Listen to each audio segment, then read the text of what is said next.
pers dari tampilan depan. Karena itu jangan melakukan kecurangan. Tapi bagi saya Sakir Info.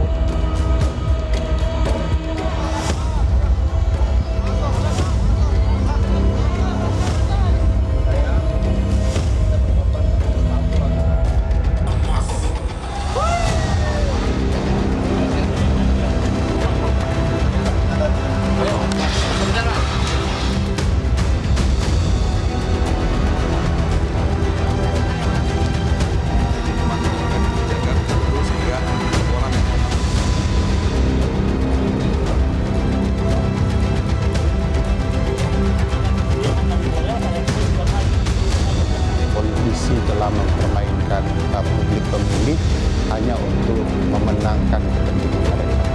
Kecurangan ini jangan didiamkan. Film ini adalah monumen merusak pemilu kita.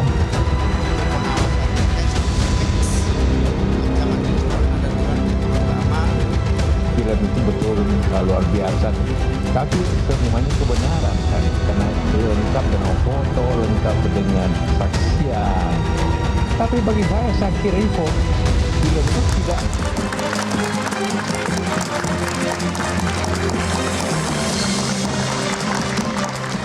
Baik, Mas Adi, kita tidak hanya berbicara soal apakah kemenangan nanti itu dengan cara yang beradab atau tidak beradab, tapi demokrasi hari ini juga dikhawatirkan akan terancam karena tadi seperti kompilasi yang kami kumpulkan, pelaporan-pelaporan yang dilakukan sepanjang proses pemilu 2024.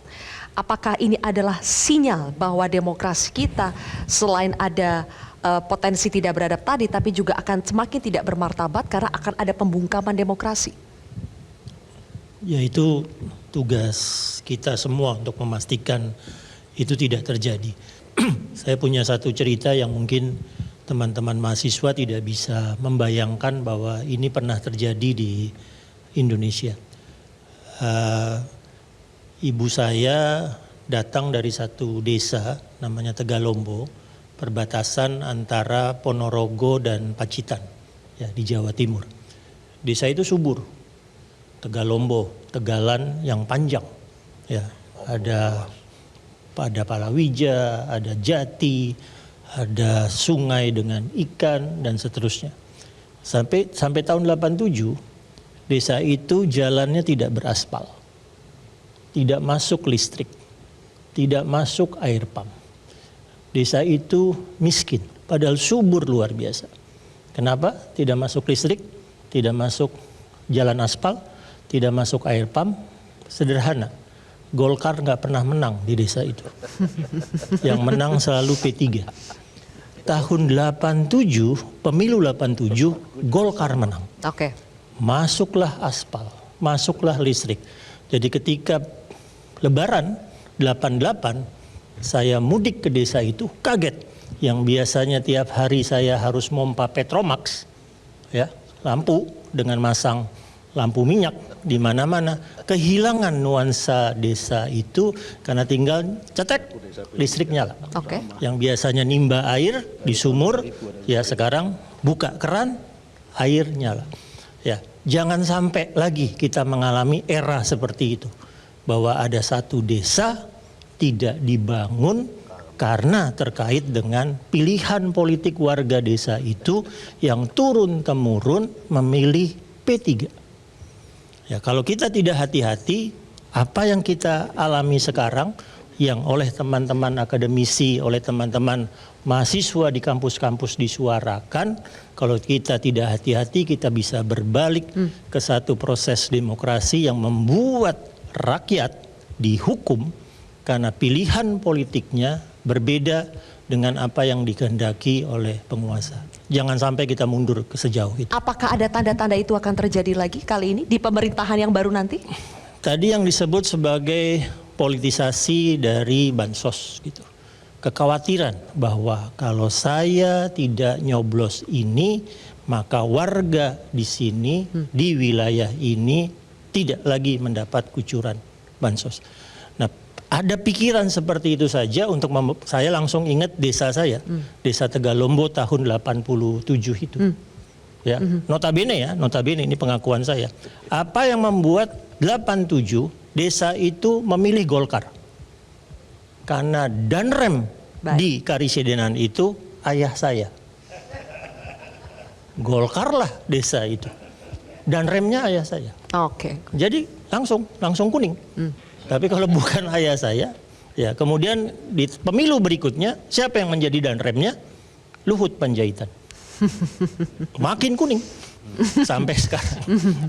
Oke, dari cerita Mas Andi tadi, Prof. Ikrar, kalau kita kaitkan dengan konteks hari ini, apakah tanda-tanda bahwa akan ada dalam tanda kutip penghukuman akibat pilihan politik, kemudian juga penghukuman kalau misalnya berbeda suara sehingga banyak laporan-laporan seperti tadi, itu berpotensi sekali terjadi lagi di rezim pemerintahan yang baru? Ya, itu ketakutan itu muncul ya, sebab kalau Anda lihat ya, tadi saya katakan politisasi bansos itu ya, bukan cuma persoalan personifikasi bansos seakan-akan dari presiden, tapi ketakutan kalangan bawah itu ya, yang kalau misalnya mereka tidak memilih pasangan 02, maka kemudian mereka tidak lagi mendapatkan bansos. Ya, jadi itu sangat merata ya.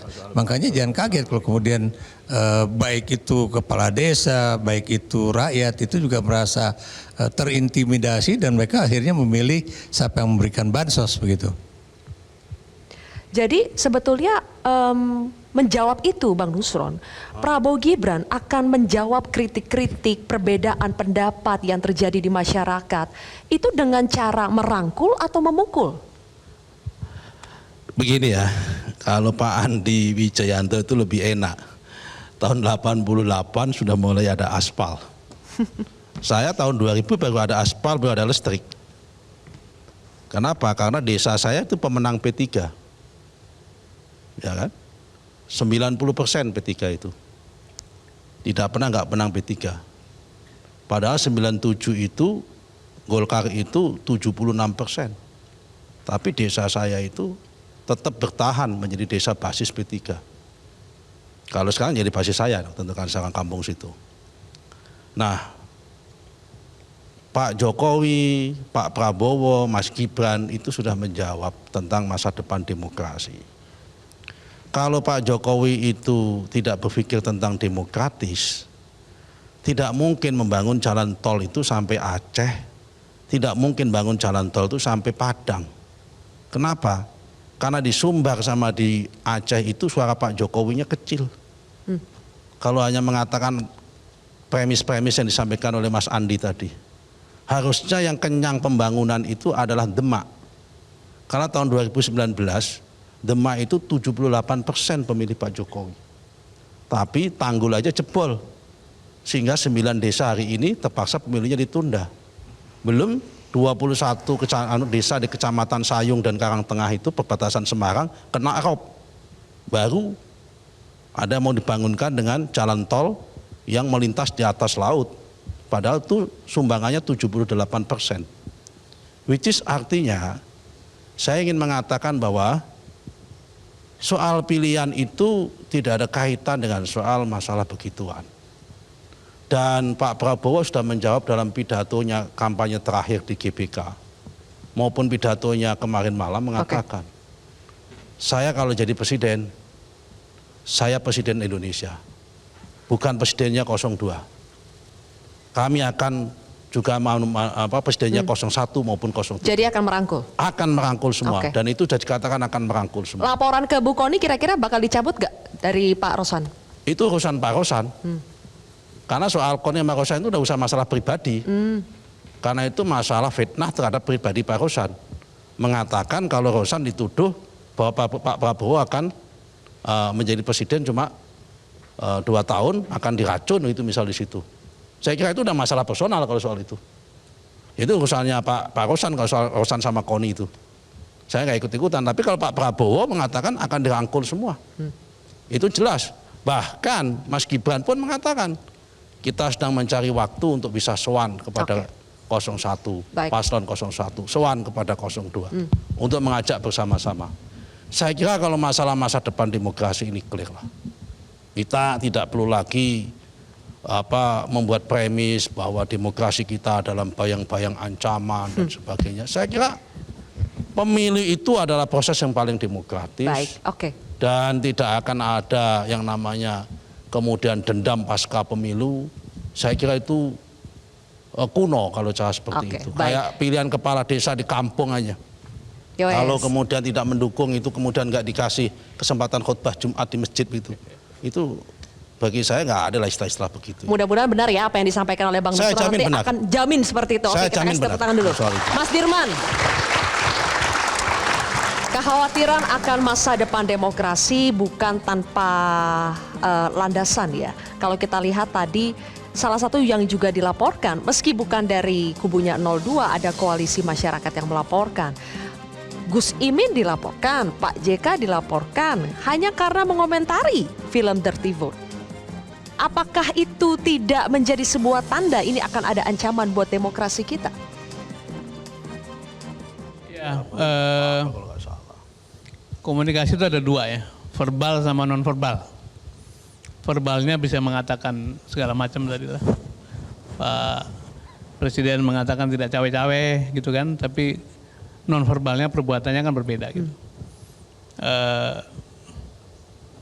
Beberapa hal yang harus kita catat dan saya kira semua orang mencatat juga, termasuk dalam dokumentasi film dokumenter itu.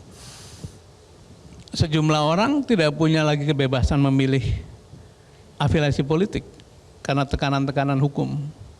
Seorang ketua partai politik bahkan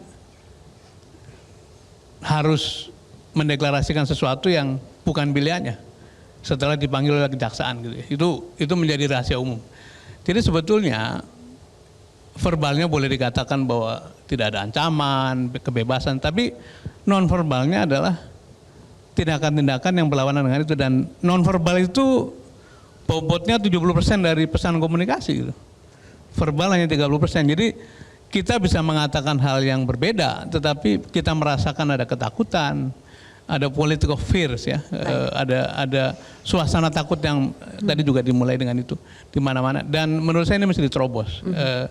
Dan semakin banyak pihak-pihak yang menyuarakan bahwa ini mesti diterobos, saya kira makin baik. Karena kita sudah merdeka 78 tahun, tidak pada tempatnya kalau negara malah menjadi memeti sawah gitu, menjadi penakut, menjadi pihak yang ditakuti oleh rakyat, dan itu saya kira tadi meskipun non verbalnya mengatakan oh tidak begitu, tapi dirasakan itu. Bahkan saya kira mengapa sekarang kan kecurigaannya aparat mainnya, kepala desa main.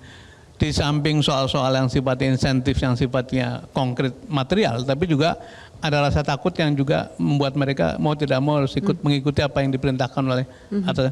Dan harus ditarik ke belakang. Mulainya dari mana? Mulainya karena pemimpin tertinggi negara menghendaki sesuatu yang sudah tidak patutnya untuk dikerjakan, sehingga kemudian seluruh struktur itu ikut terpengaruh. Kira-kira begitu. Kalau begitu, apakah nanti nasib demokrasi kita akan bermartabat atau justru tanpa adab? Kami akan bincangkan pemirsa di segmen terakhir live event sesaat lagi.